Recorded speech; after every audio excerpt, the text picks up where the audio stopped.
of the Onondaga Council of Chiefs, and for me, it was 51 years ago.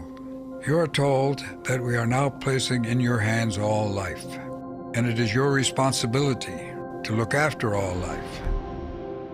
Every person, every tree, and for me, every animal, every stream, and the earth itself, unto the seventh generation. In 1972, the world started a process that is mapping our future. The United Nations Conference on the Human Environment held in Stockholm brought the industrialized and developing nations together to delineate the rights of people to a healthy and productive environment. The environmental crisis will profoundly alter our planet. Fossil fuels is slowly warming the globe. Our report is founded upon the concept of sustainable development. We all have two hands and the sentiment of the world. Now I wonder if they will even exist. We are plundering our children's heritage for our present unsustainable practices. Notre maison brûle. The key is to come out from Johannesburg with a credible commitment to action. Now is your moment to save ourselves and the planet for our children. We can fix this. We can stop this madness. Accelerated climate change is here right now. I will link arms with those marching for climate action. We, baby, are going to fight. Mommy, Daddy, your president too. We will all fight. We are experiencing a process that is linking our nations and communities much more closely together than they have ever been before. Our lives are intertwined via the food we eat, the music we listen to, the information we get, and the ideas we hold. Last year, the world's leaders unanimously committed to eliminate extreme poverty, address climate change, and build more resilient societies. In the Agenda 2030, we have a blueprint for sustainable development. Now the real work and the real opportunities begin. The potential offered by these new Sustainable Development Goals and the binding treaty on climate change is immense. It is a new chapter of hope for the world. It is we, the peoples, who are embarking today on a journey towards a more sustainable and equitable future. Our journey will involve governments, the United Nations system and other international institutions, local authorities, indigenous peoples, civil society, business and the private sector, the scientific and the academic community, and all people. Because we deserve to do more than just survive. We deserve to thrive. This interconnectedness among humans on the planet is creating a global village where the barriers of national and international boundaries become less relevant and the world a smaller place. The road ahead may be fraught with difficulties, challenges, and struggles, but we must dare each other to be visionary, to be ambitious, to be leaders. Given the opportunity, we can raise ourselves. We must join hands with the rest of creation and speak of common sense, responsibility, solidarity, and peace. We have all the tools. We are standing in front of an opportunity to change the course of life on the planet. Let's work together to make this world better, where everybody can live with dignity and abundance. Our future starts now. To leave no one behind, we must all lead.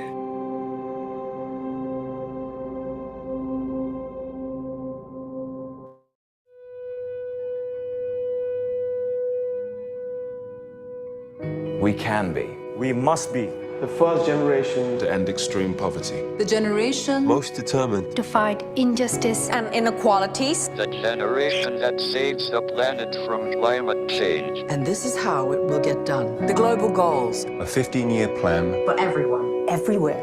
With no one left behind. We will live in a world where nobody, anywhere, lives in extreme poverty. Where no one goes hungry. Where no one wakes in the morning asking if there will be food today.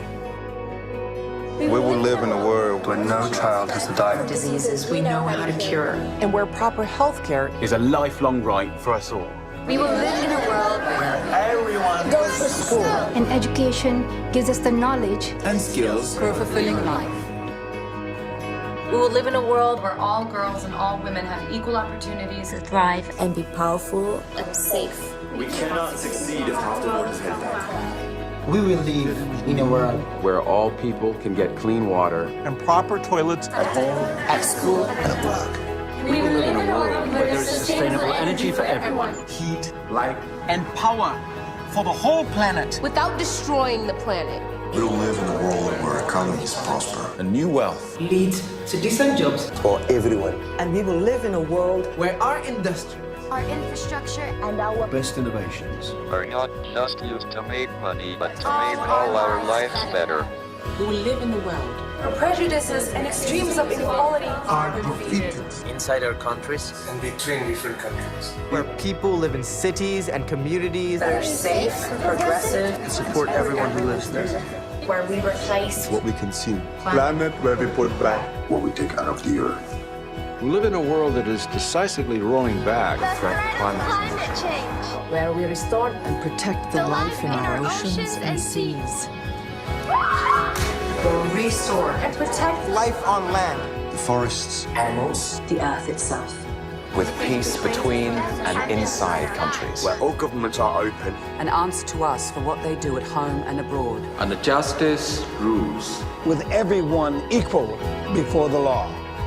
Where all countries and we their people work together in partnerships of all kinds to make these goals a reality for everyone, everywhere. These are the United Nations global goals for sustainable development. Let's get to work. Let's make it happen.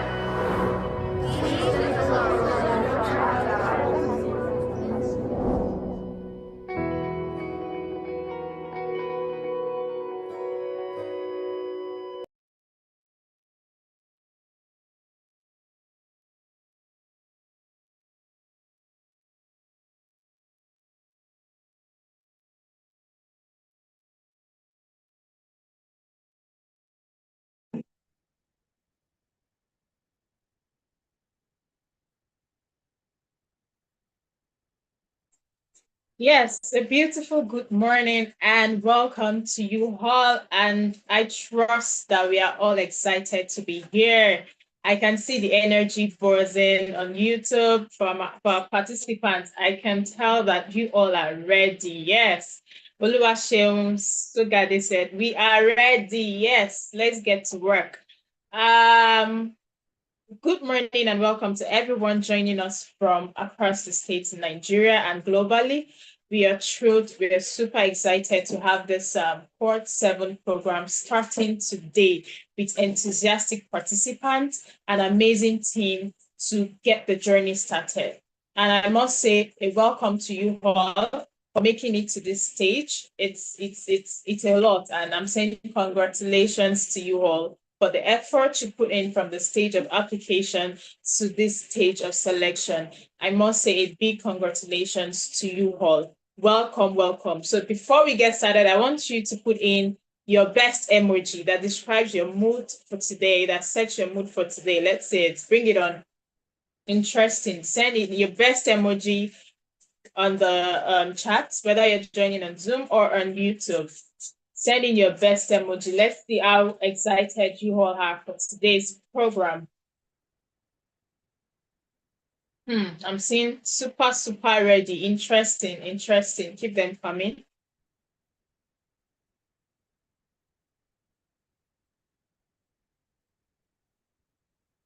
The energy is buzzing this morning. Interesting. Thank you all.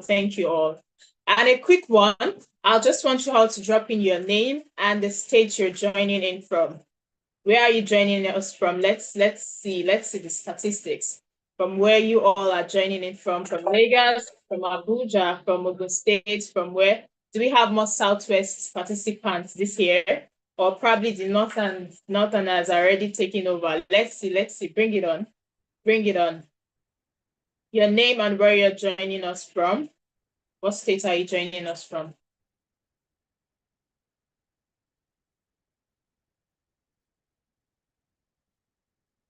Lagos, Kaduna, Abuja. Abuja is taking the lead. Interesting.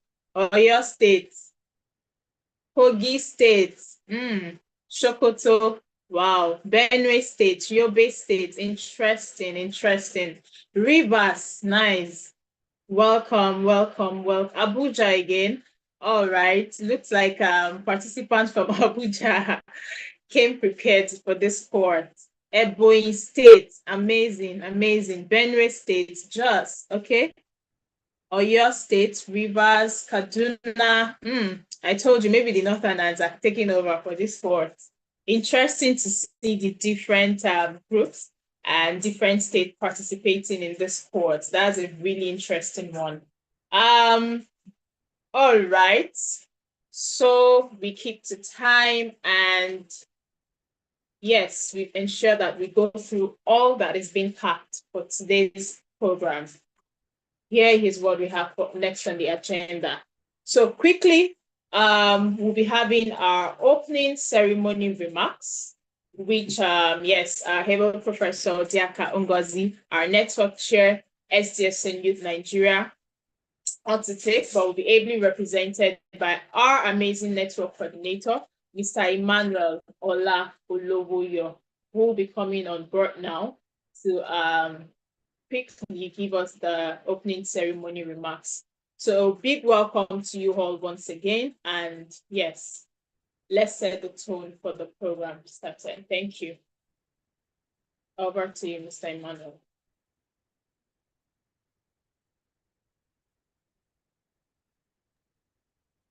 Okay, thank you very much, Oluwatoyin, and a very good morning to each and every change makers joining this call. I must say big congratulations to each and every one of you. And I think it's still in order for me to wish each and everyone happy International Youth Celebration. Yeah, it's our week. It's the month to celebrate great change makers like you, celebrating the great work which you're doing across your respective states, across your respective regions. And on behalf of the leadership of SDSN Nigeria, we want to say kudos to each and everyone, and also congratulations being part of this program. And this morning, it's my great pleasure and great joy to welcome each and every one of you to the Quad 7 of this SDG Advocate Programme. And just like we started earlier in 2022, we had several quads, different people coming from different states and, you know, different regions and different groups. It's amazing having youths across the 30 states being participating in this program. And like I rightly mentioned, this program was designed in 2022 with a clear mission, which is basically to build a community of exceptional leaders like you, change makers like you, who are going to champion and promote the SDGs. And as you all know, yes, we are more closer to the 2030 agenda for sustainable development. So it's beyond advocacy, it's more of action, it's more of solution, it's more of each and every one of you getting to innovate.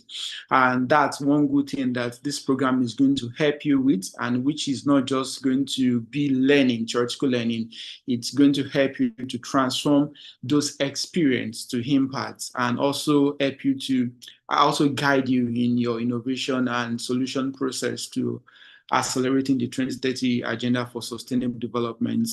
And specifically, this program was also designed to improve your awareness and your knowledge. You keep learning each and every day on the SDGs and what your roles are when it comes to the implementation.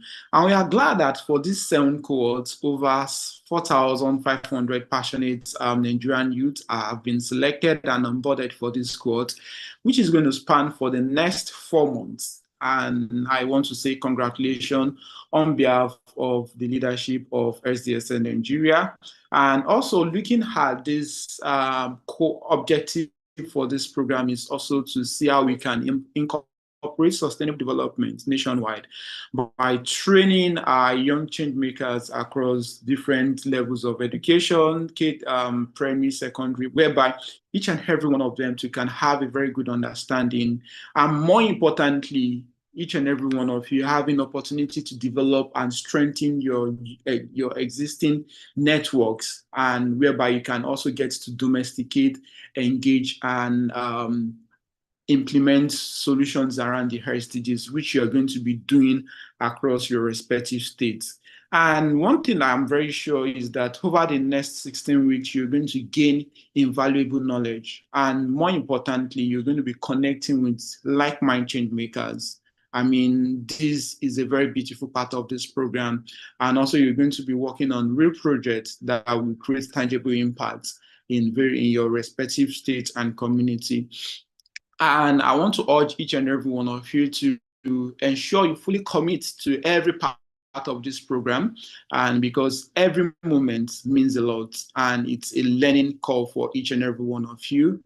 I want to believe that at the end of this program, you are also going to be awarded successfully as globally recognized SDG changemakers, not just advocate now. Yes, we know that that's the tag of the program. I would prefer to call you changemakers because you are joining a growing community of leaders who are shaping a future for sustainable development in Nigeria and beyond. And I also want to admonish each and every one of you to see this as a lifetime investment. I mean, whereby you are going to possess more knowledge and, more experience in making impact. And definitely the opportunities in this program are very, they are very boundless. And I want to encourage each and every one of you to seize them with passion and purpose. You know why you are here. I know there are a lot of people that have said they've been willing to participate in this program for a very long time, and now they are successfully here. So make good use of every opportunity, every moment. Connect with your respective state members when it's time for you to connect. Ensure you attend every of the sessions, every of the training session. And once again, on behalf of the United Nations Sustainable Development Solutions Network Nigeria, we want to extend our warmest congratulations to each and every one of you, the over 4,500 Nigerian youths that have been part of this cohort. And we also welcome you to the Cohort 7 of the SDGs Advocate Programme. We wish you all a very enriching and impactful experience as you ride on into the program. Thank you once again, and good morning. Thank you very much. That was a really, charged up remark for our participants for this course. And I'm sure we all are excited to get started and to push on as we start the program. Yes, without much time, we are going next to the program on the agenda, where we'll be having testimonials. I know a lot of us might be wondering, what's this program going to be like? Is it really worth the time? I know it's a very nice program, but what's going to be, will I be able to cope through the challenges? So we're going to be having testimonials from participants who participated in the previous Cohort 6 SDGs Advocate Programme, coming to share their experiences. And I'm pretty sure you all will gain one or two experiences from their thoughts and how they share from their feedback, thoughts, and experiences from the previous cohort. So we'll be having different sections for this. For this first section, we have two participants coming on board to share their experiences. So I'll be calling on Nwa Oluechinenye Felicia. So please come on board to share our experience from the previous cohort. Thank you. Over to you, Chinenye.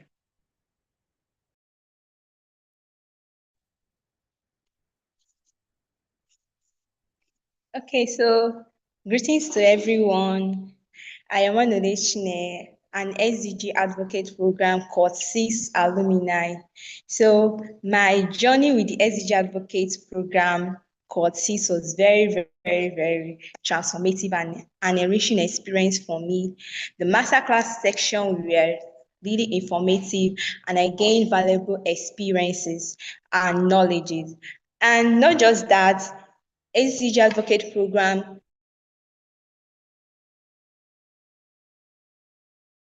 network with like-minded and changemaker from different parts of the state and then within my state. And SDG Advocate Program gave me a mindset shift. Before now, I do think that I've always had this aspiration to contribute to impactful projects, but I was just waiting for when I have all the money, all the thousands, all the millions, before I can be able to make an impact. I thought that impact is all about doing projects with money. But coming to SDG Advocate Program, I got to understand that the time you need to start is now. You don't need to wait for all the time that you have all the money. You can just start making an impact now. And it gave me the opportunity to work on real-time projects, the virtual advocacy projects, the community-based projects. These were the avenue I used to make an impact, and that's gave me that mindset that I don't need to wait for when the money comes. I can just start now. And then finally, SDG Advocate Program pushed me from awareness to action. Like I said, I worked on real-time projects, and that was a time for me to move from awareness to action. Thank you very much.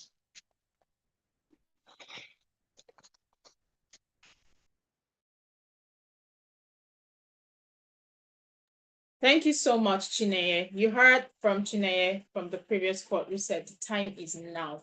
You don't have to wait until you have so big a platform or so much money before you think you can make that desired change you want to see in your community and the world at large. Thank you very much for the feedback. That was really remarkable. I'll be calling on the second participant who will be sharing his testimonial from the previous cohort as well. Hamad Lawal, if you're on the call, Hamad Lawal, kindly proceed with sharing your testimonial. Thank you. Am I allowed? Yes, please, you can proceed. Okay, thank you.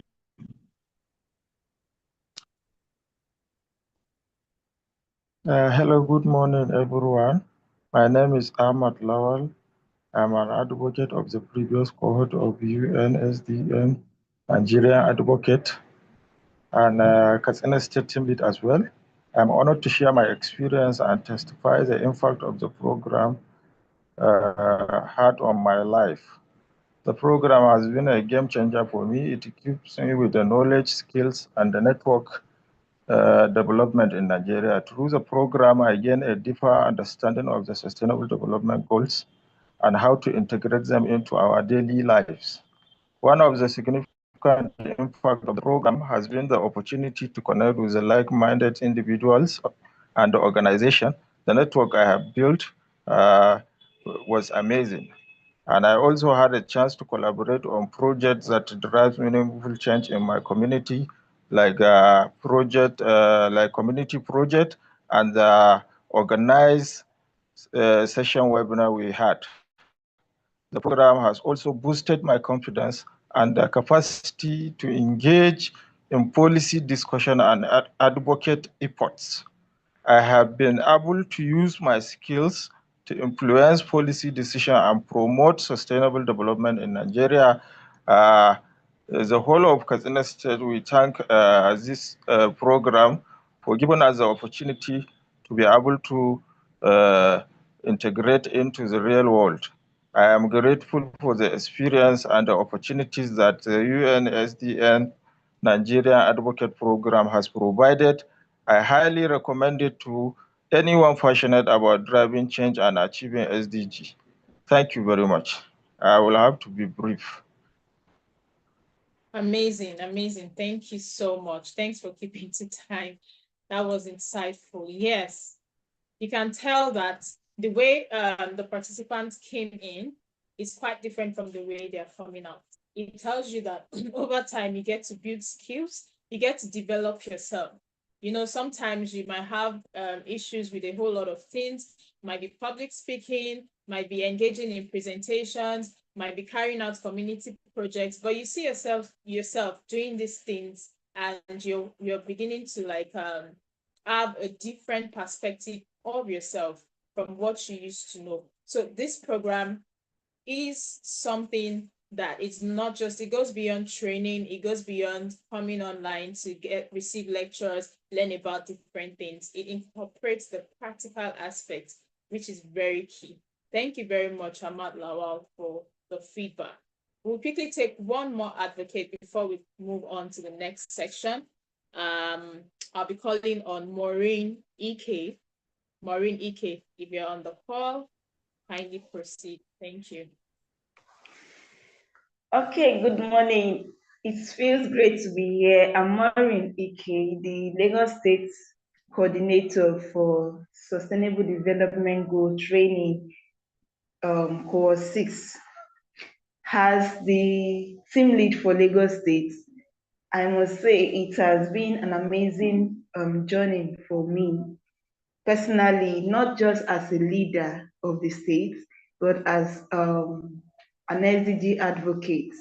The training itself, for the very first time in my life, I got to understand in depth the real meaning of SDG, Sustainable Development Goal. I've been carrying out impact projects prior to the time, but I then get to understand what SDG truly means and the impact we are expected to carry out as youths of our generation. Being a graduate of the SDG program courses has not only helped shaping my leadership skill, it has also helped me to build human relationship skill. I've come to learn how to interact, relate with people from diverse walks of life, and also achieve results. For my own cohort, Lagos State was the state that was leading other states during our graduation ceremony. And we have the highest number of advocates, and yet members could stay, advocates could stay through from the beginning of the program to the end of the program because of a leader like me. And I wouldn't have been their leader if SDG Advocate Programme did not train me to become that leader. So are you here now listening to me right now? I want you to, the same excitement you started this program with, try and stay true to the end of it, because the result, the reward is at the end, not at the beginning. Many started with us when we started, many started on this journey with us, but not all graduated. So for you to start and finish strong is a flex on its own. So SDG program will help you to grow your impact. And for me, after the program, I was opportune to start managing a global community for an NGO. Yes, not just a Nigerian brand, but a global one. So it's a plus to me. So if you are here, take this program seriously, because the reward awaits you at the end of the program. It's going to test you, it's going to stretch you, but give it your best to see to the end of it. Like I said, not all that starts will end it, but be among those that will end it so that your reward will be in full. Thank you very much. Amazing, amazing, Maureen. I think you've said it all, because you've captured the real essence of what the program is about. It's not about starting, can you finish? It's not about, oh, I'm excited to start, or I want to implement change. Can you stay consistent? Can you ensure that as the challenges come your way, you're able to surmount them till the graduation stage? This is part of what this program helps you to build. It helps you build resilience. It helps you build that grit to ensure that when you have a project, you ensure that you execute and you finish up. You don't just start a project and then leave it halfway. So aside the advocate program itself, it builds that into you as a person, that whether you build your own organization later in the future, or probably you're working on that one, you're able to ensure that whenever you're being assigned to do things, you ensure that you execute that activity and you finish through. So these and many more are things you get equipped with. Thank you so much, Maureen. You really covered a lot on that perspective. So we'll be having the second testimonial section much later. So we'll quickly go to another to the next agenda because of time. And then, yes, I know we are all following through. So let's move on because of time. Yes, now next on the agenda, I'm excited for this section, and I'm pretty sure you all are too. We have an amazing guest speaker. Like, we are honored to have him on the call today in person of, who will be taking us our keynote address in person of Professor Patrick Paul Walsh, the Vice President of Education and Director of the SDGs Academy. He is on secondment from University College Dublin, where he's a full professor of international development studies and director of the Center for Sustainable Development Studies in UCD Dublin. His current focus is on sustainable development education and is informed by science, practice, and policy. Join me as I welcome Professor Patrick Walsh, and we are truly excited and honored to have you join our opening ceremony today. Welcome, sir. Over to you. Thank you. No, thank you very much, and thank you for the kind invitation. It's always wonderful to be here. SDSN was formed in 2012, and SDSN Nigeria was one of the big founders. And it's a very important chapter for SDSN, and SDSN Youth Nigeria is very important to the global movement as well. So I thought what I would do is do two parts to my talk. One is just to review the way I think SDSN as an organization works, and I will share that PDF with you so you can share it to everyone on the call. I see well over 1,000 people. And secondly, I was at the High Level Political Forum in New York in July, and I was presenting on the SDG-AP panel. And yesterday I was just doing up a blog, but I thought I'd just share a report what happened in New York, again, hopefully to motivate why you would be an SDG advocate and why you would stay in this movement amidst, it's a challenging time for everyone, but I just want to explain what I saw there. So hopefully I'm sharing PDFs, which I normally don't do. So hopefully they come in okay. So SDSN, just to give you a little bit of background, Professor Jeffrey Sachs in Columbia University, he's a university professor in Columbia University, and he's also president of the UN Sustainable Development Solutions Network, SDSN. He has been a special advisor to 3 secretary generals. He started with Kofi Annan, and then Ban Ki-moon, and now with Antonio Guterres. But under Ban Ki-moon, they were coming up to, like we are now in a way, coming up to the end of the Millennium Development Goals. And they decided there would be a 3-year process from 2012 to 2015 where the world, with a huge consultative process, would decide what would replace the Millennium Development Goals, which we now know as the Sustainable Development Goals are the UN 2030 Agenda for Sustainable Development.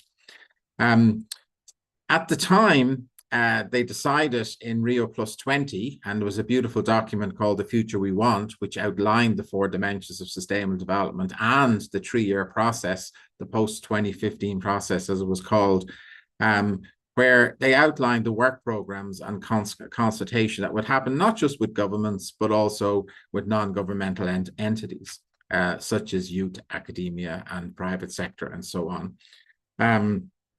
The key thing, though, was that when recommendations came in from these consultative processes, there was a feeling by Ban Ki-moon and Jeffrey Sachs and Amina Mohammed at the time, who was co-chairing SDSN at the time, or was to co-chair SDSN, that there had to be an academic and legal oversight of what came in on the recommendations, because, you know, there were legal treaties already signed.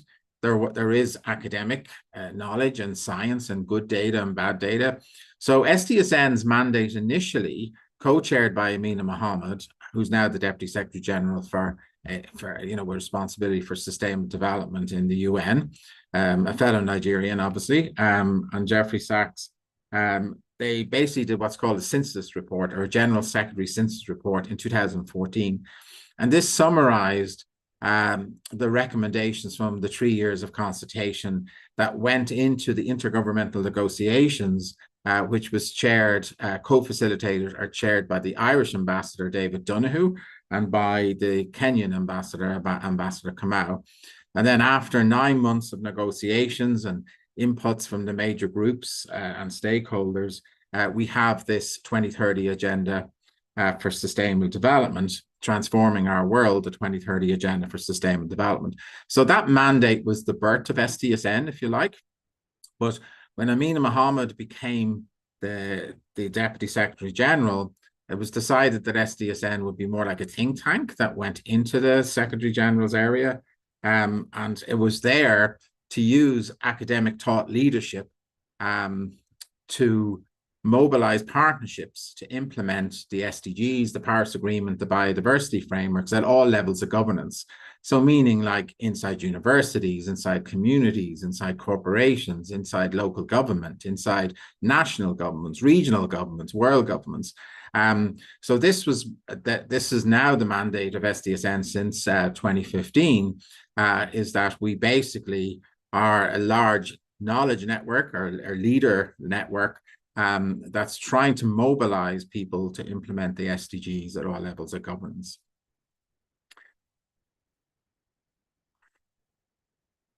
So this slide deck was prepared by Isabella in our Paris office. So SDSN has the secretariat is in New York, it's in Paris, and it's in Kuala Lumpur.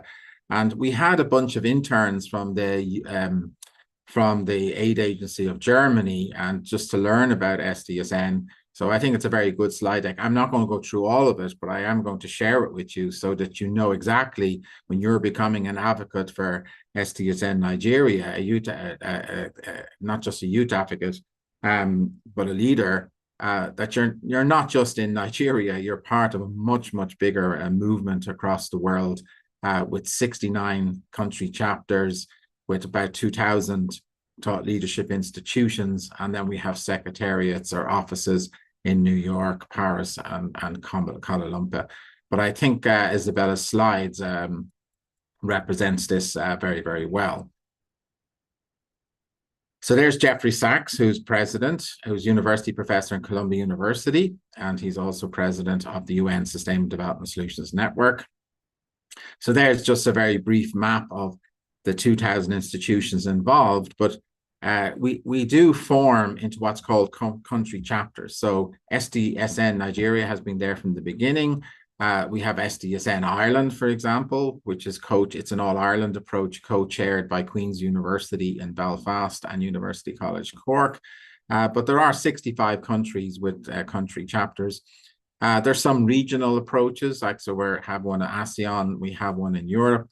And I guess one of the big news is, just to say it'll take a bit of work. We are setting up an office in Addis under the African Union.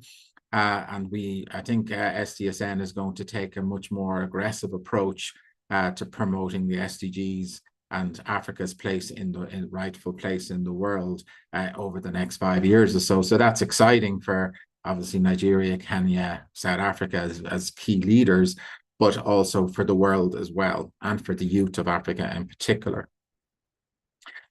Again, I don't want to go through all the slide deck.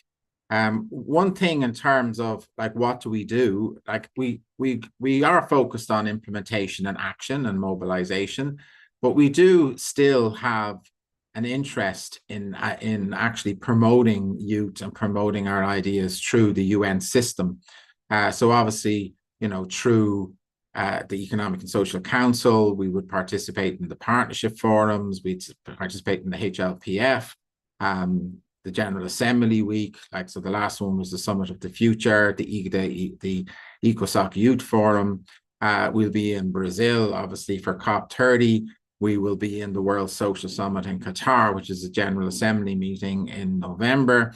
So SDSN and and people across its chapters and youth across the world, we do participate in all the key UN meetings and even of UNESCO and UNIDO, which is responsible for industrial development, and UNESCO, which is more responsible for science and education and culture and so on. So that's one part of our remit, but you will see that we have a strong presence in those. In terms of where you can get resources or where you can outreach for help in different projects, we do have particular programs and initiatives in the Secretariat that we blend with the networks. So one on climate and energy, for example, particularly nice one on net zero and university campuses. We have very important science panels on the Amazon, and now we're setting up one in the Congo Basin and one in the tropical rainforests of Malaysia. So reducing emissions is one thing, but we've got to preserve our carbon bases because they are actually essential to maintain the stability of the climate for our own survival. I'm going to talk about in a sec. I run the education and training portfolio of SDSN.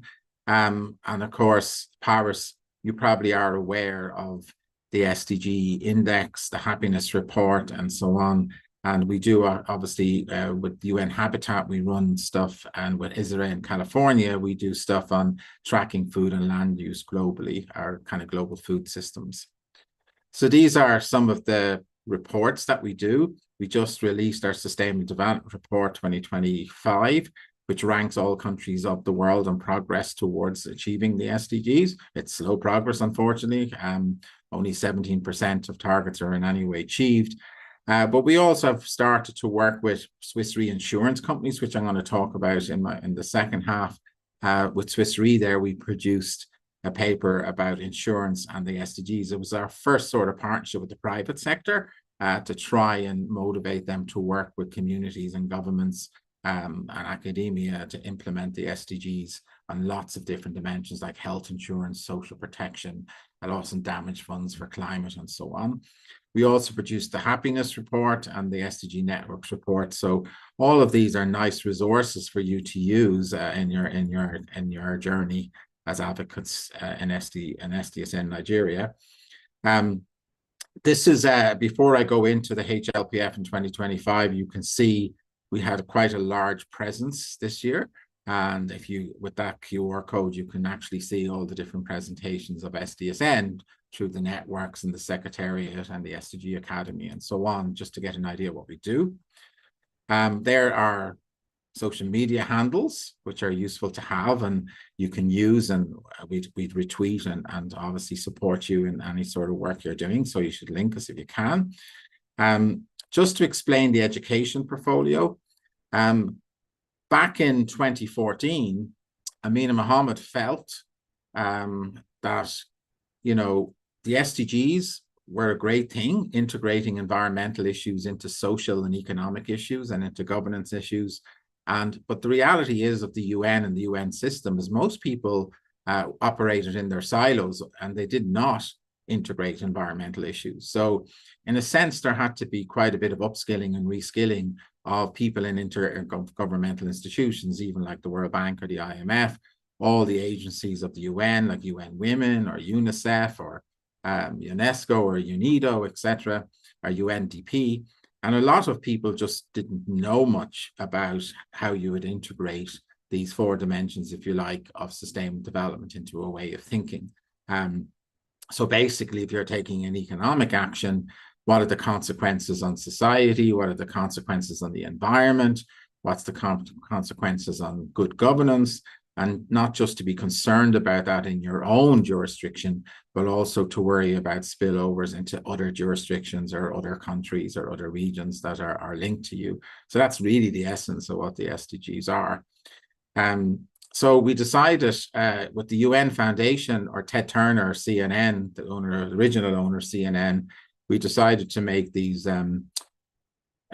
let's say, MOOCs or online courses, but we take the best science, but translate it into policy and practice using nicely produced videos, so that people in power, or anyone, you know, in leadership roles, and including you on the Advocates Programme, could really try to understand through all the goals, like how you integrate science to policy and practice, and how you can achieve the SDGs and understand the project. We've certified at least 1 million people on edX and other platforms.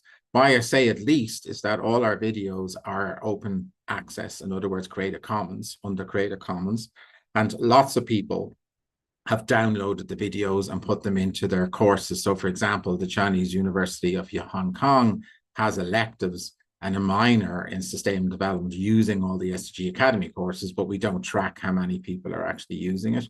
I know that's true in lots of different countries. I would hope this Advocates Programme uses them. So we have 1 million certified officially on platforms, but we have, I'd say, many, many more who've used our library and all the videos and training materials. And they're there, obviously, for you and for the networks at large. We're not just about content, though. So we are starting to work with corporates and governments and universities and school teachers to actually take this content and you know, train or get people to actually develop their leadership skills or upskill or reskill on the SDGs.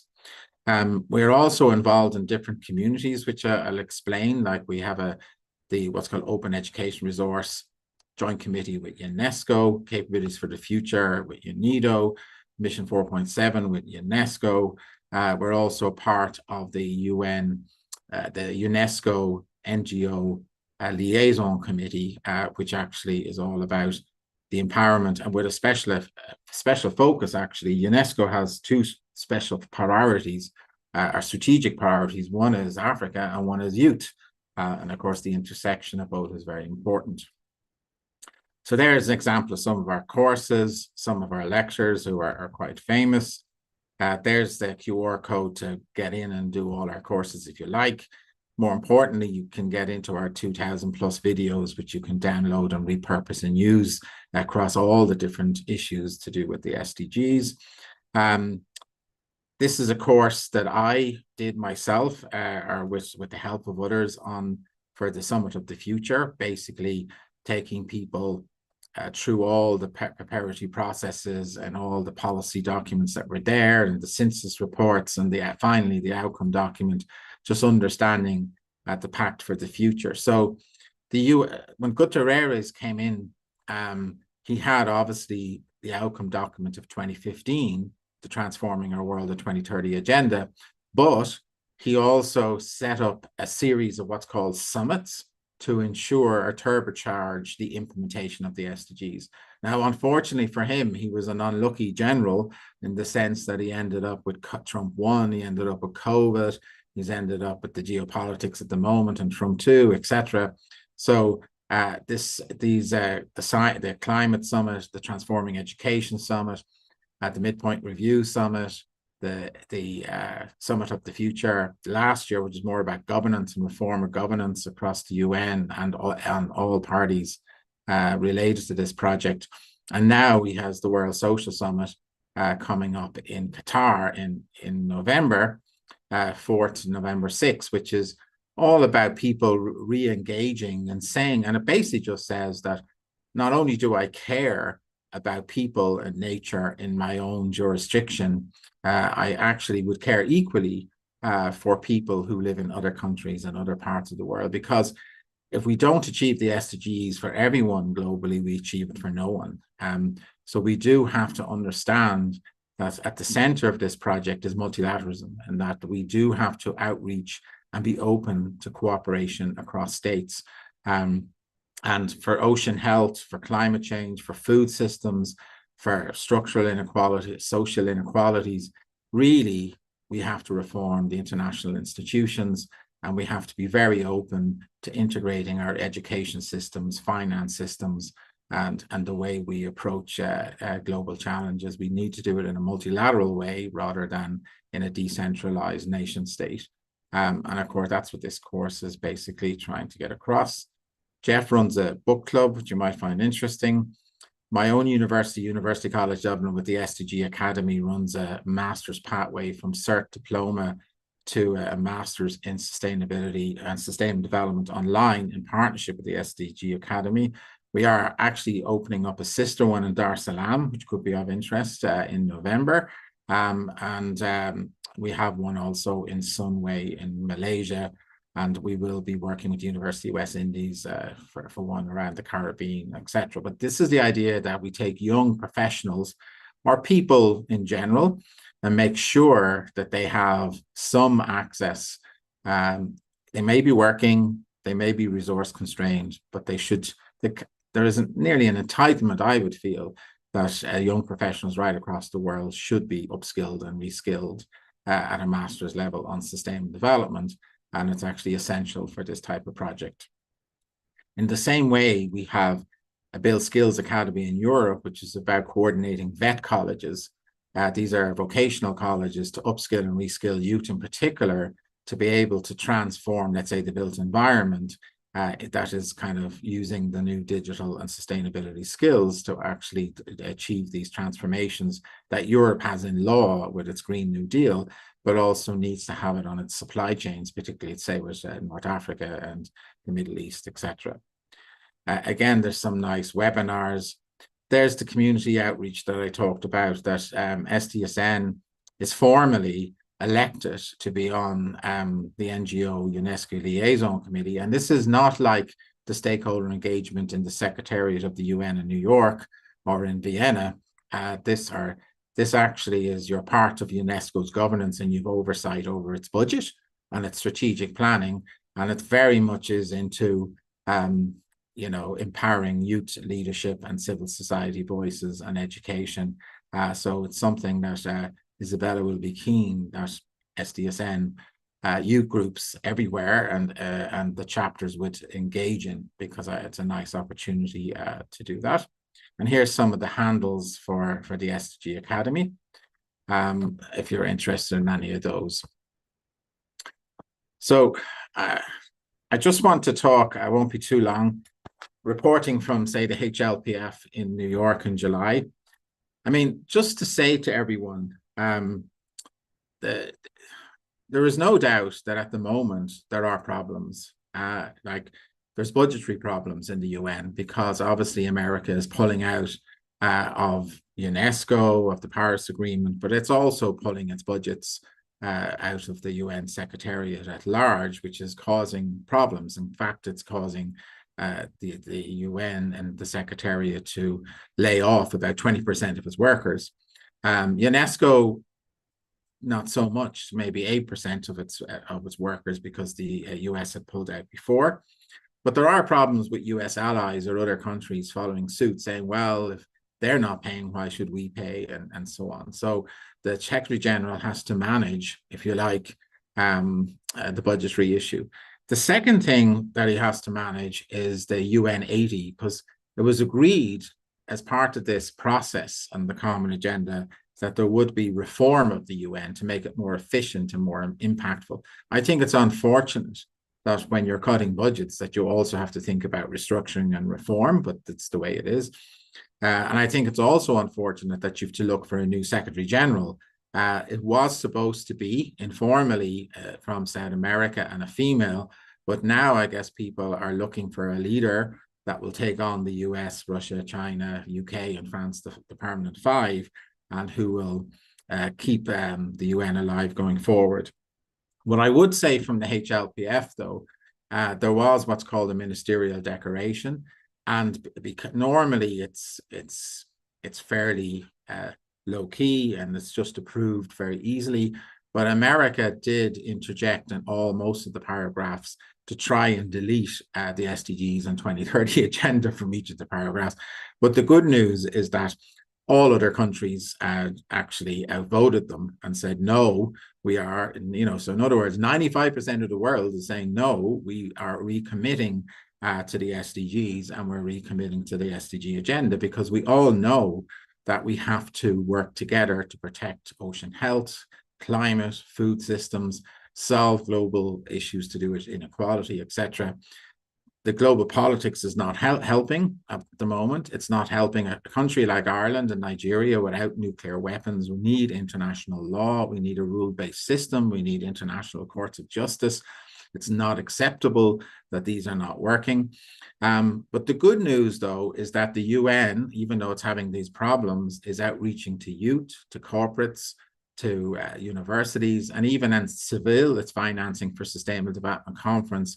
It said rather than an agreed outcome document that was going to have consensus across 193 nations, including America, that America pulled out, but they said, no, we'll go into coalitions of the willing, and we'll have 134 action plans where countries working with the private sector, academia, and youth would implement very important projects. And this is, if you like, the way the UN is approaching the World Social Summit as well, because we're going to have solution events and these coalitions of the willing implementing nice solutions for social progress, not just in your own country, but obviously in lower income or least developed countries as well. And what I would say to the youth advocates here, or anyone interested in the SDGs, or in planetary health, or in multilateralism in general, if this is your basic belief set, which I think it has to be, if I've learned anything in life, I'm old, and you could look at my CV, and a lot of us celebrate our successes. A lot of us do that. And that's what your CV is. But in reality, the only reason why you had those successes is that you performed when things went wrong. You stayed in the game when things went wrong.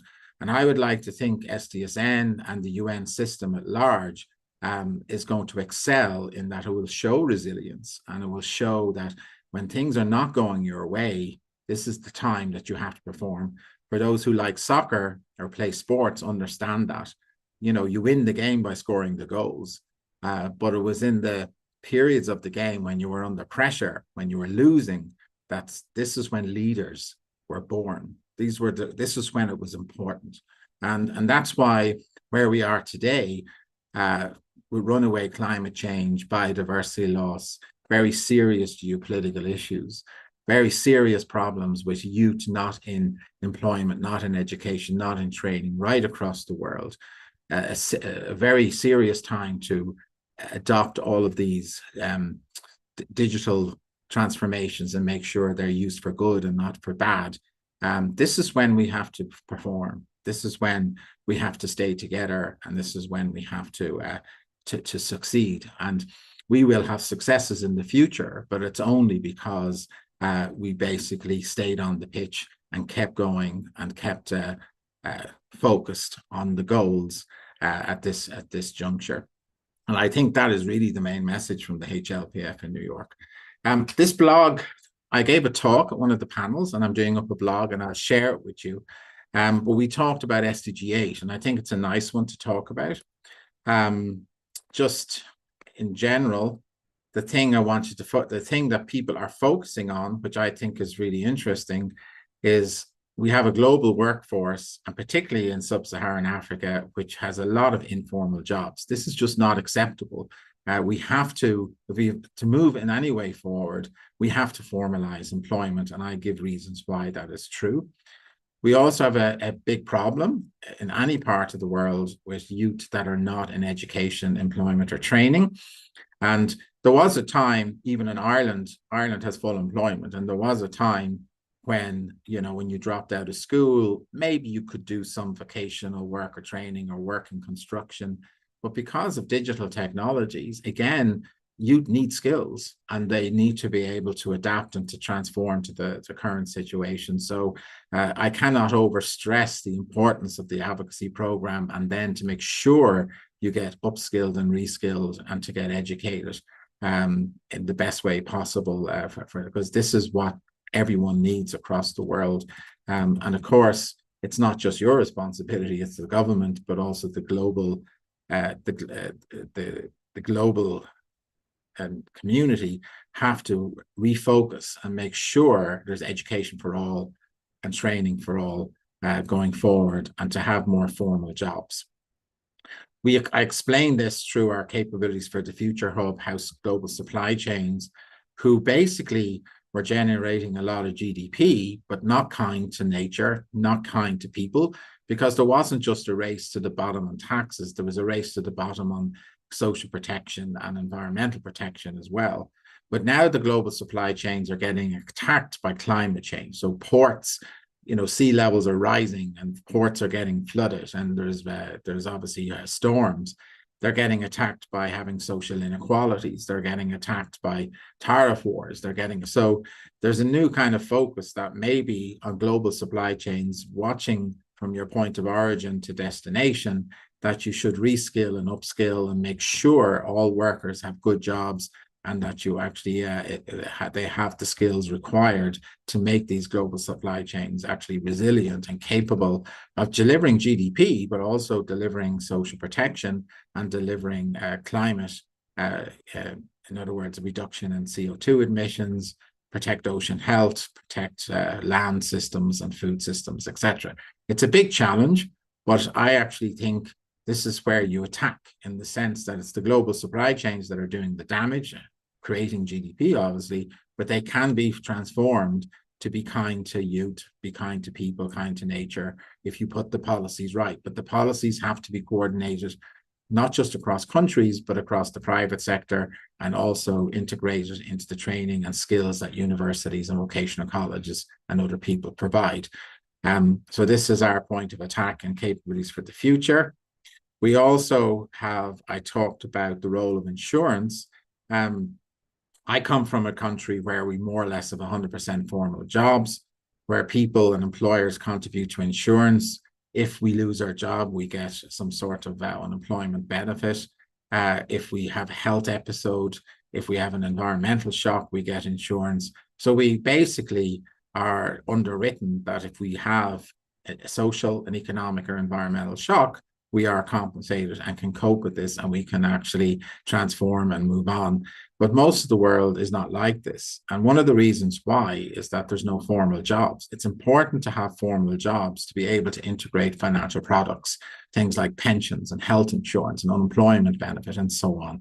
And so I argue, and this is one of the initiatives in Seville, and what SDSN is going to do, we really think rather than aid, we have to start reforming the international financial system, and we have to get the big insurance companies who are worth $50 trillion to come in and to start reforming social protection systems right across the world. So in other words, to be a lender of last resort, to model all the risks, to underwrite them, to make sure there's contributions from people who can pay on jobs, from workers and employers. But the key thing is there's a social protection floor, and there's an ability of people then to get into financial markets, to take loans and to do other things.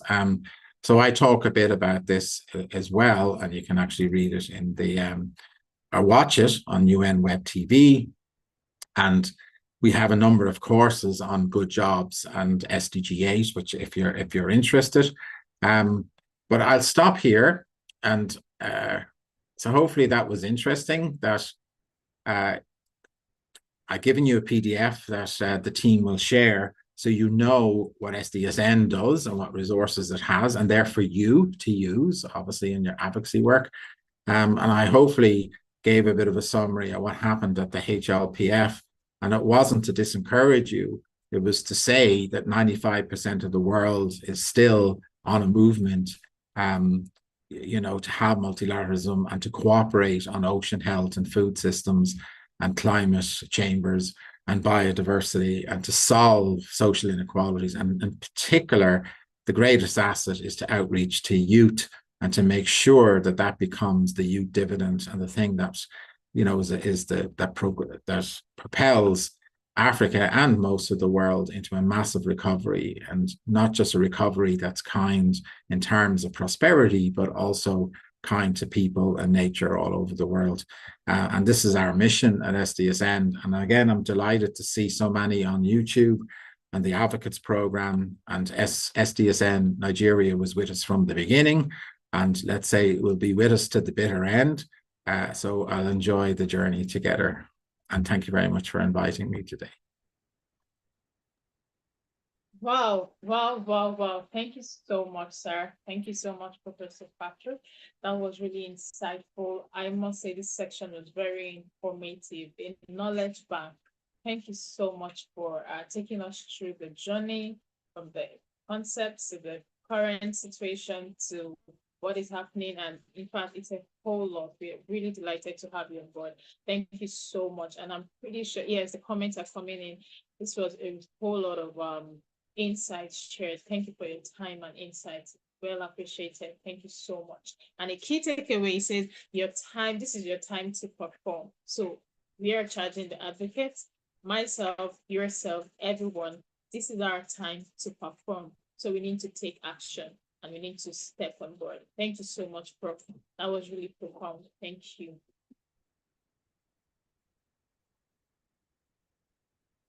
Yes, thank you, sir. Yes, so that we quickly get on board as regards the other activities, we quickly also move on to the next thing on the agenda, which is the testimonial from the previous cohort participants. So we'll be having Professor Emisioluwa Aliyah come on board. Come on board to share experience from the SDGs Advocate Programme Cohort 6. And I'm pretty sure with the previous information we've heard and the testimonials that have been backed up with it, we should be geared to take action. So over to you, Aliyah. Thank you. Hi, good morning. Good morning, everybody. My name is Professor Emisioluwa Aliyah, and I am an alumni of the last year's cohort for this SDSN Nigeria. And all I would want to say is the SDSN has changed my life in extremely transformative ways, from the ability to add it to my CV and applications that I am an SDSN youth advocate, opened a lot of doors for me, such as working with international organizations such as ITU. I became the Nigerian fellow for this year, and I believe that the SDSN did give me an edge compared to other applicants, solely because it not only opened me to a door of networking with other individuals, but it also taught me extremely valuable skills such as leadership and collaboration, team networking, and so on. And it did introduce me to the most amazing set of individuals that I could meet. Many of the people that I met during the SDSN Lagos outreach, I still keep in contact with them, and they are some of the most ambitious, wonderful people you can ever meet. I do believe that we all benefit. We all have the ability to benefit from this SDSN, and I wish all of you nothing but the best and good luck. Don't forget, like my team lead Maria said, that we have to. It's not just about the journey or you starting; it's about finishing this thing. And yeah, there are a lot of perks and benefits that come. There are a lot of added opportunities that come with being an SDSN advocate. You're not only repping yourself, but you're also repping your country. Thank you. Well said, well said. You're representing yourself, you're representing the country, you're representing, you're just a representation of what you envisage to happen, of the change you envisage to see. Thank you so much, Aliyah, for the testimonial from you. And yes, we are really short of time, so we'll quickly go through the next thing on the agenda, which is our goodwill message from Raquel Hamandaris Sukunza, the Program Associate Networks and Youth SDSN. I'll quickly just go through our profile, just so we are ready to hear from her and get charged up for today. Yes. Raquel Amandaris Sukunza is a Program Associate, Networks and Youth at SDSN, where she leads SDSN's flagship program for young people. And as a communications and advocacy professional with international experience working for leading environmental, educational, and sustainable organizations, Raquel has demonstrated her ability to implement projects, drive positive change, and she holds a bachelor's in international relations and a postgraduate diploma in public policy. And Raquel uses storytelling to promote positive change and champion a prosperous and sustainable world. Impactful articles have found a platform in various international media outlets, contributing to the global discourse on critical issues. So let's welcome Raquel, and we'll have her share the goodwill message shortly. Thank you.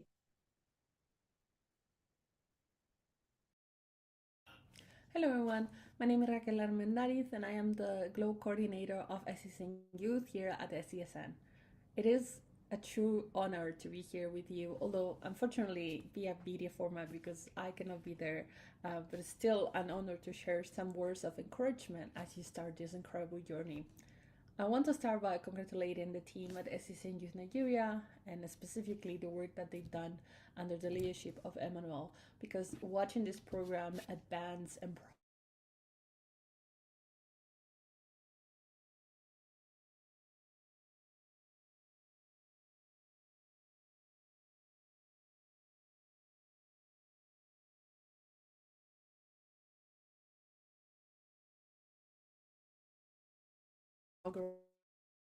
and especially I think this cohort is coming at a true relevant time. It was just a couple of days ago on August 12th that we celebrated International Youth Day, and this year was Youth Localizing the SDGs. Now, it's not just about the timing, it's also about the relevance. The theme of this year was actually Youth Localizing the SDGs. And that is exactly the mission that our youth networks and SDGs Youth Nigeria are trying to achieve. So just thinking about it, I think there's something bigger behind all of that. But also I think the start of this cohort is really important because we are 1 month away from the United Nations General Assembly 80th session, but we're also 1 month away from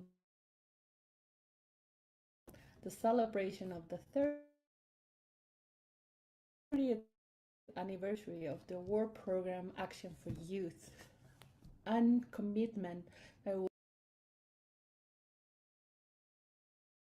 youth engagement. So having all of these things and also then seeing the evidence of the willingness and the potential that you young people carry to change the world is something that is truly outstanding, because we are showing the member states that we want to work towards this and we are going to do it despite of not being meaningfully participating in those high level levels, because it's not all about the high level forums, it's also about the action that you take on the community. And that being said, I think that is the special thing about this program. We need to equip young people with the necessary skills, knowledge, and abilities to know how they can advance the SDGs. That is not easy. We are at an unprecedented time. There's many global challenges, and it might happen that you might feel that you as an individual cannot do enough. Well, first of all, you're not alone. I feel like we all been there at some point. But second, you don't even know the power that you have, the potential for change that you have. So think about that. And then third, find places where you can unlock that potential and listen from experts. There's always a step forward in the right direction. So think about the impact and the progress that you're making already by joining this program. I personally cannot wait to see what you're gonna do in Nigeria. Everybody knows how wonderful the youth people are there and how lucky you are to have these skills, but also how incredible the impact that one person can create, because don't ever underestimate your power again. And I know that the vision that you will have once you finish the program is going to be completely different. So also reflect a little bit on that. now that you are about to start, think about who you want to become. Think about what specific change you want to see in your community. And of course, take as many opportunities as possible. Reach out to people, reach out to the relevant stakeholders. That might be a school, that might be some partners on a private entity that are working towards sustainability. Try to identify who can help you, because yes, we do have a lot of power as individuals, but we're stronger when we are in community. So be the leaders who listen, the innovators who disrupt, and the advocates that persist. And take it all in, because I think once you join this journey, things usually go very, very fast. So try to enjoy as much as possible, and try to also look back on the progress that you made. And again, I think this is a wonderful activity to do as you finish.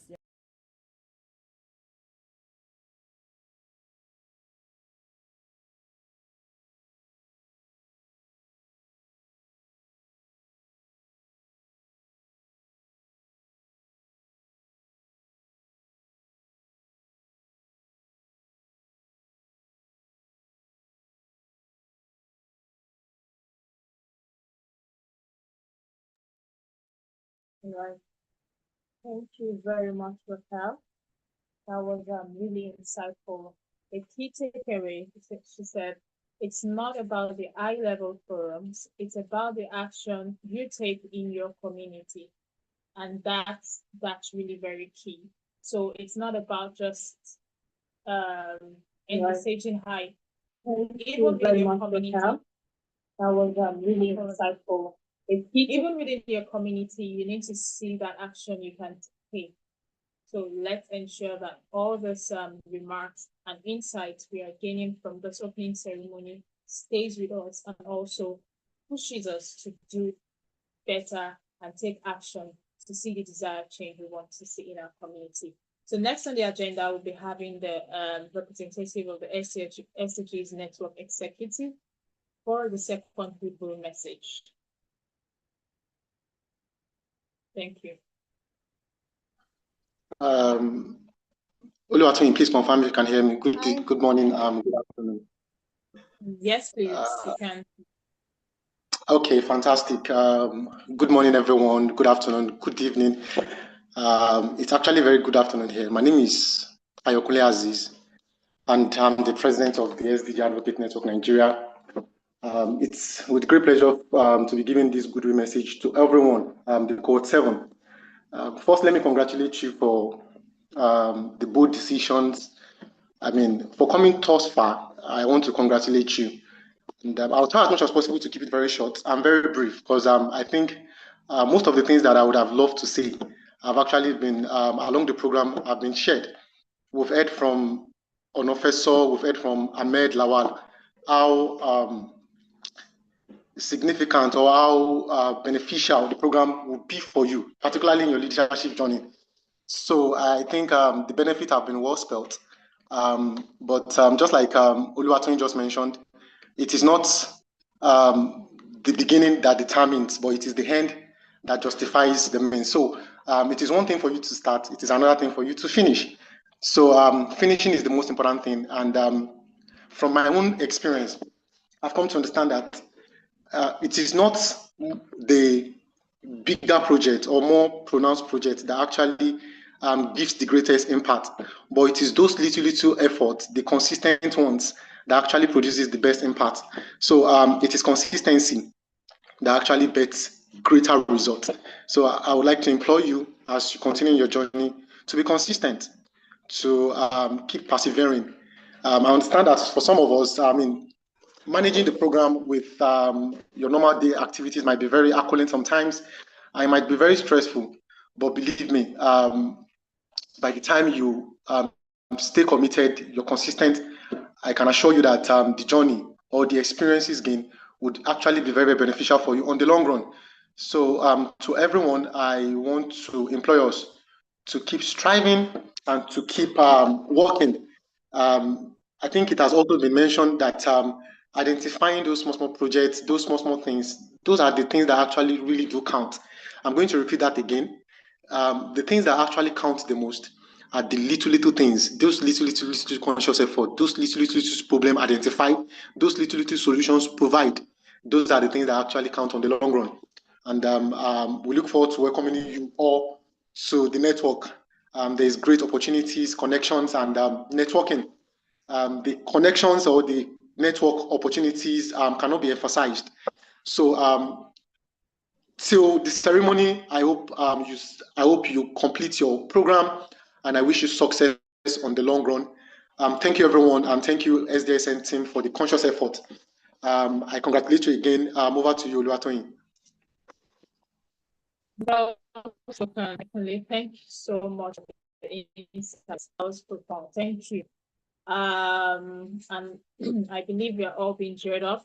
We've heard so many feedbacks today. We've learned so much on the sports and the goal. So thank you all very much for the insight shared so far. Well appreciated. So next on the agenda, we'll be having our information section. Yes, I understand that a lot of us are just getting onboarded and would have a lot of things you might want to know about, or some things I want to be clear about, or some things you might have experienced within the limited time and you're not sure of what is or what not. So for this information section, the project lead for SDGs Advocate Programme Cohort 7, led by Mayowa Sholola, will be coming in to give us key insights in this information section. So please stay tuned and ensure you get the very details of things you need to know about this cohort so that you don't go back and forth with questions. Kindly follow through.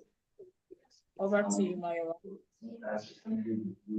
All right, thank you so much. Kindly confirm if you can hear my voice.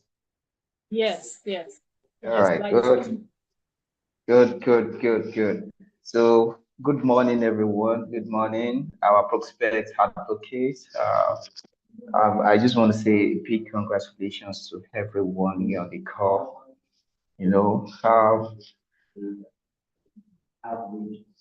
And once again, we want to say congratulations to you for scaling through this stage.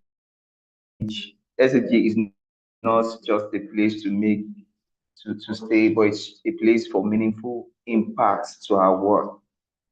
If you're excited to be here on this part of this life-changing journey, just drop on your charts SDG Cohort 7, just to make it louder on our YouTube channel, because we can see a lot of fire emoji. Let's give a lot of fire emoji on the charts.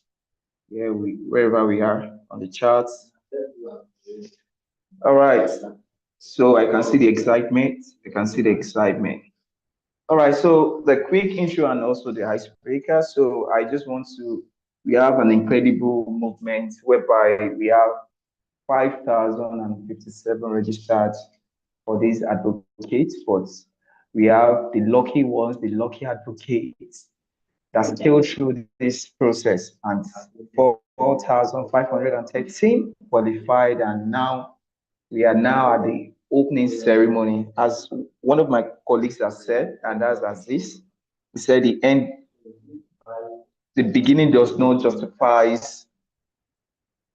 being, so we need to just at least make sure that there is always a light at the end of the tunnel, So we need to persevere and try to make sure that we scale through all the phases for Cohort 7. So we have the male representative, and as we can see on my charts, we are equally represented, both male and female. We have 53% male and also 47% female here for this Cohort 7. It's not just a number, but there are thousands of young change makers who can shape the future of Nigeria and beyond. And here we have them for Cohort 7, and we believe in you for that. In one word, can you just type what you hope to gain from this program in one word on the chat? Let's see. In one word, what you feel you're going to gain from this program, just one word.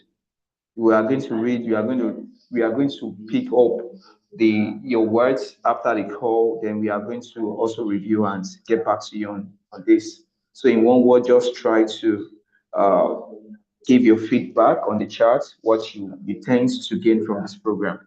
So now, I'm an analyst, so I love to speak in numbers. So, and here are the beautiful national footprints which we have, and here's the beautiful parts we have spread across every single region of Nigeria. We are spread across every single region of Nigeria, and that's for our geopolitical zones. We have for North Central 1035. We can see that it spreads, and we have largely the FCT Abuja are largely represented for Cohort 7. So, and also which follows is Lagos. All right, so, and Kaduna, which follows as a third representation for Cohort 7. So what does it mean? It means that we are very strong everywhere.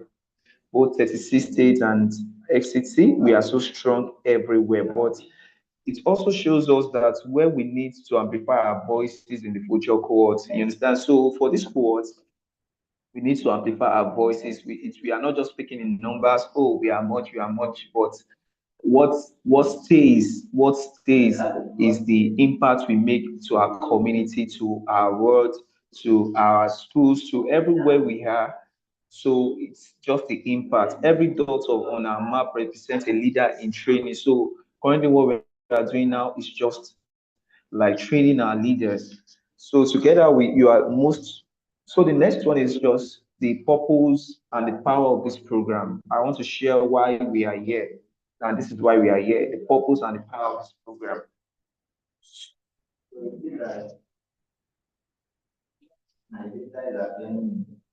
Hello, can you hear me? Yes, please. All right, so we want to share the purpose and the power of this program. The program exists because of Nigeria, and despite the vast resources faced and what the challenges we face, poverty, inequality, climate change, environmental degradation, insecurity. So I'm just trying to brief on our program brief in which we send to you. So the SDG are just a framework for solutions. We are a framework for solutions.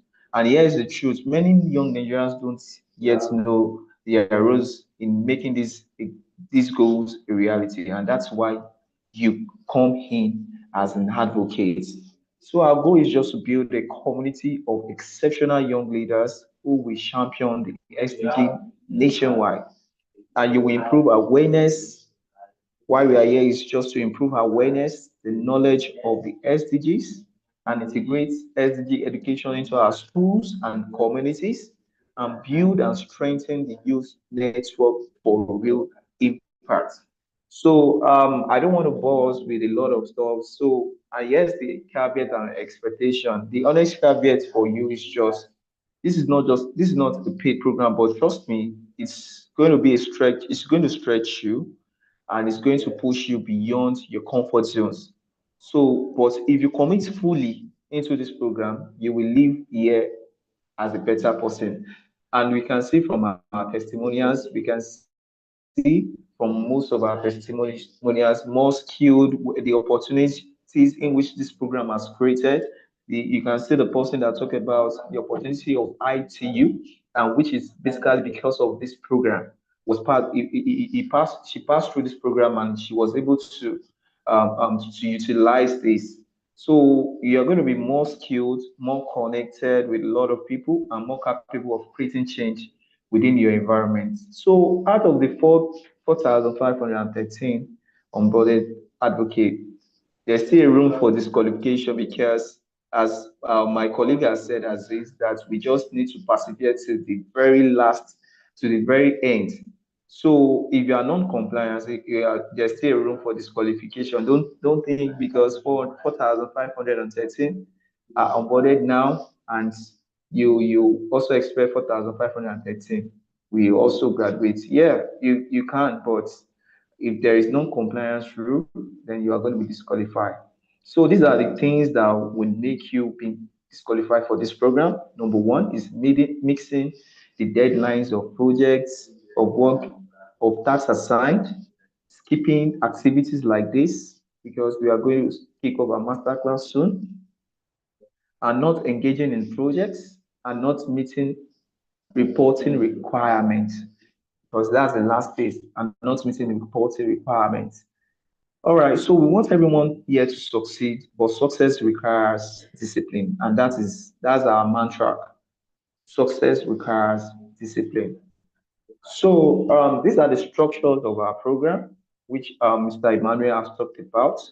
Mr. Emmanuel talked about that this is a 4-month journey in 3 phases, and it is sectioned into 3 phases. It's a 4-month journey, stretchy journey, and it is structured into 3 ways. One is the master class and self-paced learning. So as I have said earlier, that we'll be having a 6 live master class starting this August, and which starting this August, and which we are going to kick off by next week. And also our self-paced SDG academic, at least you will have your opportunity to see our SDG academic champion. That's Professor Patrick. He was here with us. So the self-paced SDG academic courses, and 3 to 5 of your choices, and also the state group networking and book review. That's the first phase. And the second phase, which is own a school project, we are going to introduce SDG in schools around us. So that's the second phase. Once you scale through the first phase, then you go.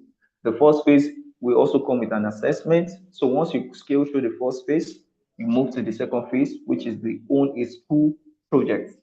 So this introduces us to SDG, schools to SDG goals, and we also create and strengthen SDG clubs within our schools and within our communities.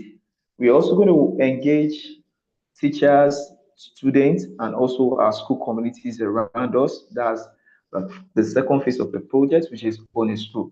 And the third phase, which is the last, is the community advocacy projects. And that's the state-based team. That is each state, and which I've said on my earlier slide, how we are being the statistics of every of our states. That is, the third one will be based on the state-based teams projects, which address our local issues with creativity and sustainable solutions. What are those things that your area or community are facing? So what are those creative ways whereby you solve that? So the states are going to plan this, the state leads will plan this. So, and everyone will come with their creative ideas and also sustainable solutions. It's not just going to be one-off, but it's just going to be a solution that will be sustainable and impactful even after it's been executed. So it could be, and we are also going to be having this in 2 phases.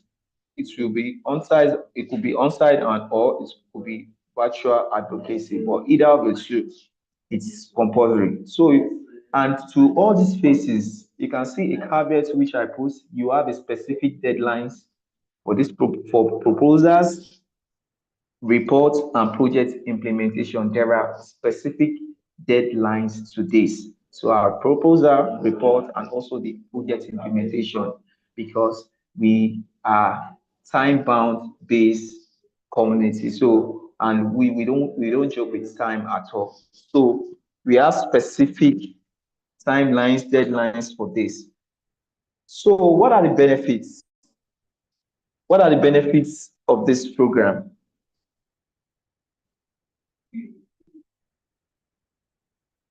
So what are the benefits of this program? It's just to, number one, gain experts knowledge and leadership skills, and global recognition. Apologies for that. Build a powerful network and change makers, gain hands-on advocacy and project experience, enhance your career prospects, and become a lifetime member of SDGs Advocate Network. But benefits only comes if you fully participate. So these are the benefits that comes with this. So call to action and is we must read the program guide. We must what? Read the program guide. We have sent the program guide to your mails. In which we must reach. So before we go further, I want to know something on this YouTube call today. If you have read your program guide on the chat room, kindly drop read on the chat. I just want to say that. Kindly drop read on the chat. Kindly drop read on the chat. We are also going to look at that. Kindly drop read on the chat. Kindly drop read on the chat. Apologies, my video was off before. Apologies for that. Kindly drop read on the chat. So I'll be counting, and my team members are there, and they will be counting, and we are also going to be reviewing this. But if you have not done that, we are not just doing this to track alone, but we are just doing this to drive things more. So if you haven't read it yet, make it your priority today and this weekend to read your guide, because the guide is your map to success in this program. So we urge you to read your program guide. Now, the next is, this is our motivation. We know that we are change makers, and we would like also to share our story with you. So out of 5,057 people that registered, we have 89% qualified. So you are now part of something bigger than yourself. You are just here to learn. You are not just here to learn, you're also here to lead. You're also here to lead. So every class you attend, every project you run, every connection you make is a seed for change. So imagine the impact if all 4,513 of us left this program ready to transform one school, one community, one policy. That's over 4,000 impact points across Nigeria. So we are change makers. We need to make that impact. So I'll be capping up with this. So let us start strong, stay committed, show the world what Cohort 7 is made of. Thank you. I look forward to seeing your energy in every section. Rob on the chat again, ready to advocate in the chat. So thank you so much for your time, and I'll leave with this impactful work. There is a superhero in all of us, and we need the courage to put it on a cape. Alone, we can do so little, but together, we can do so much. Thank you, and I remain Cholola Michael, for your project lead for Cohort 7. Thank you so much. Thank you so much, Mayowa. Thank you for through the basics and things we should expect in this program. I'm sure our advocates are super ready.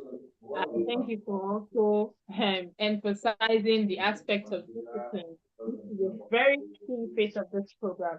Discipline, deadlines, meeting up with timelines is very key. Sorry, I think, are you saying something? Okay. Meeting timeline is one key thing that sets people apart. The people who started the program and the people who finish. You have cases and issues of people saying, oh, I missed the test. Oh, I did this. Oh, I did that. Oh, I didn't meet up with this. So sometimes these are the things you need to start drawing out from the onset to ensure that you follow through all the messages that will be coming in at different stages of the program. And please, for those that have been unable to join in to a particular WhatsApp group at any point in time, just be rest assured that you'll be onboarded after this section. And also note that you'll be onboarded to your state WhatsApp group, whether you're from Lagos, Abuja, Kano, wherever, whichever state, you will be onboarded to your state WhatsApp group. Information is key. Please ensure that you do not miss deadlines. missing deadline is something that makes some people not be able to finish through their programs. Because once you're given a time to submit something or to come in for a test and you are not able to meet up, or you miss that information, probably because you were not online or you were not, these are things that actually cause some people deviating from how they started with so much enthusiasm and energy. So please and please, let's ensure that we follow through all information that we will be having. And please note that the next meeting date after this opening ceremony is the first masterclass section, which will be holding on the 22nd of August. So if I were you, just go and put it in your calendar and ensure that you have a reminder for it, or something that will prompt you not to miss your classes. So the next meeting date, let me re-emphasize, the next meeting date is the first masterclass section, which will be holding on the 22nd of August at 10 a.m.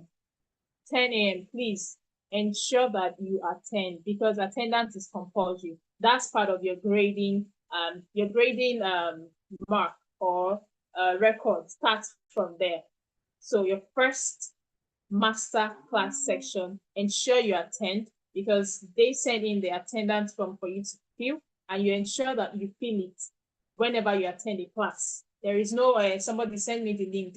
Ensure you're in the class and you participate and you fill in the attendance. And also, your email should be your friend this period.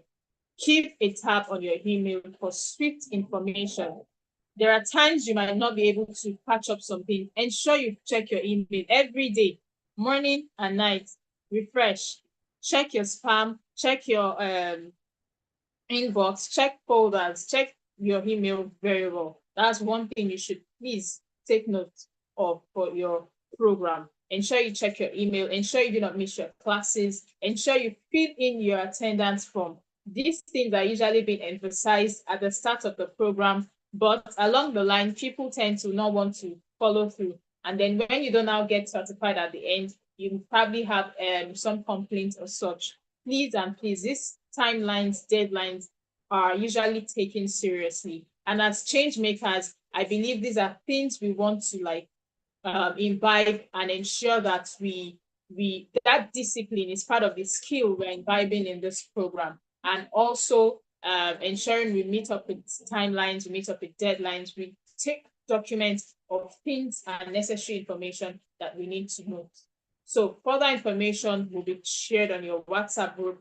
Onboarding after this section will be shared. A new form will be shared with those having issues on their WhatsApp. So please look out for it. It can be in your email. A new form will be shared to you guys. So please ensure that you fill in the form. And it's just only people that are having issues. If you've joined the WhatsApp group, please do not feel. Please, thank you. Just those that are having issues with joining a particular WhatsApp group. And so once you have filled it, you will be added to the new group. Once you fill this, you'll be added to the new group. Please, let's take note of this information, which is very key. Thank you all as you comply to these updates and information. So without wasting much time, we will be moving on to the next on the agenda. The next thing on the agenda, we're having our closing remarks by our Head Project and Strategy in person of Oluwatobiloba Ojuoluwa. Over to you, sir. Thank you. All right. Thank you so much, Oluwatoyin. And I'm glad to everyone that has been able to make it up for these quotes. Please, can you confirm if I'm audible? Am I? Yes, please. All right. Yes, you are. Oh, all right. Thank you so much. And kudos to you if you have been able to be selected as part of the Quad 7 of the SDG Advocate Programme. And thanks to all our participants, our alumni, our keynote speaker, our network coordinator, and to you, Oluwatoyin, and particularly to everyone that is being onboarded today. On behalf of SDSN Nigeria, we want to say a big thank you for finding out time to be a part of this journey. Yes, in the next 4 months, just like everyone have been saying, we want to hear your testimony. Now, let me quickly tell you before I go, I'm also a part of the quotes, one of the SDGs Advocate Programme. I was a part of this initiative. I began it together. I was part of the first student that was trained on this particular platform as well too. But over time, I can tell you today, this program has been one of the best testimony I share everywhere I go. This program has been able to expose me to a lot of opportunities. I've been a part of the family over time. I've seen a lot of opportunities. I mean, just like everybody have been saying, I mean, this is part of the program you should take cognizance of. Please, in order you do, meet up with your deadlines, with your timelines and everything that is expected of us to do. And I can tell you, the top is our starting point. I would like to say a big thank you to our network coordinator and particularly to our country chair in person of Professor Diaka in absentia, and to every team lead as well, to Mr. Shola, Mr. Mayowa, and to everyone for making it a good one. I want to join in with you on this project. I know we will always be open to observations. Maybe you are finding any difficulty during your journey, please feel free to reach out to any of the team or the admin on the WhatsApp group. I know you would have opportunity to be attended to. And I am also wishing you a wonderful weekend over there. Make sure you are the youth everyone is looking after. And Happy International Youth Day to every youth there out there. We are so proud of you, and we would definitely hold your hands together in achieving the greatness you are born for. Thank you so much, and do have a wonderful time. Over to you. Thank you all very much. Thank you for joining and taking our time to be a part of this opening ceremony. We appreciate you all. Good luck on this journey and see you at the top. Wishing you the very best. Thank you.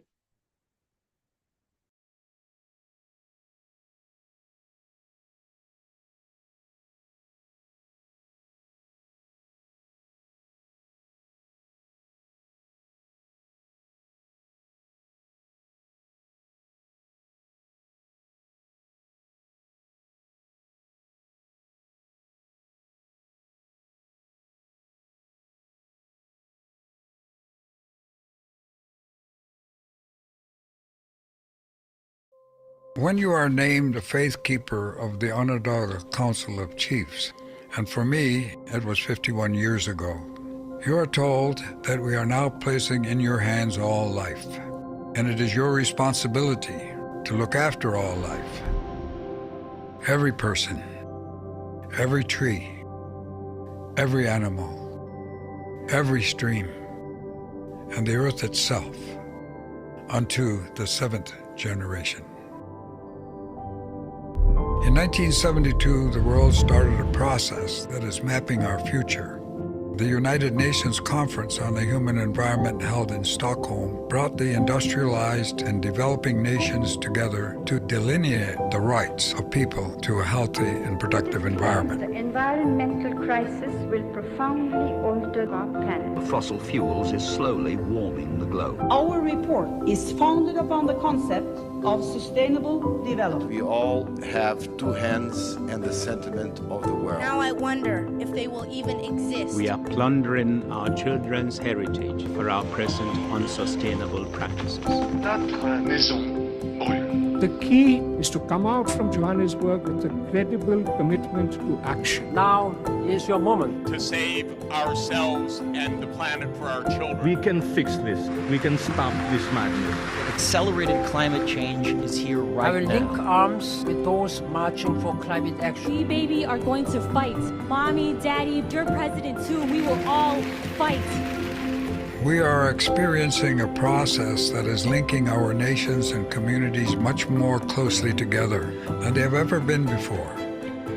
Our lives are intertwined via the food we eat, the music we listen to, the information we get, and the ideas we hold.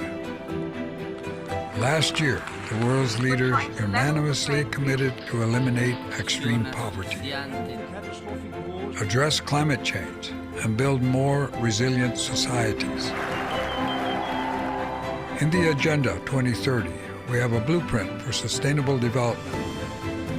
Now the real work and the real opportunities begin. The potential offered by these new Sustainable Development Goals and a binding treaty on climate change is immense. It is a new chapter of hope for the world. It is we, the peoples, who are embarking today on a journey towards a more sustainable and equitable future. Our journey will involve governments, the United Nations system and other international institutions, local authorities, indigenous peoples, civil society, business and the private sector, the scientific and the academic community, and all people. Because we deserve to do more than just survive. We deserve to thrive. This interconnectedness among humans on the planet is creating a global village, where the barriers of national and international boundaries become less relevant and the world a smaller place. The road ahead may be fraught with difficulties, challenges, and struggles, but we must dare each other to be visionary, to be ambitious, to be leaders. Given the opportunity, we can raise ourselves. We must join hands with the rest of creation and speak of common sense, responsibility, solidarity, and peace. We have all the tools. We are standing in front of an opportunity to change the course of life on the planet.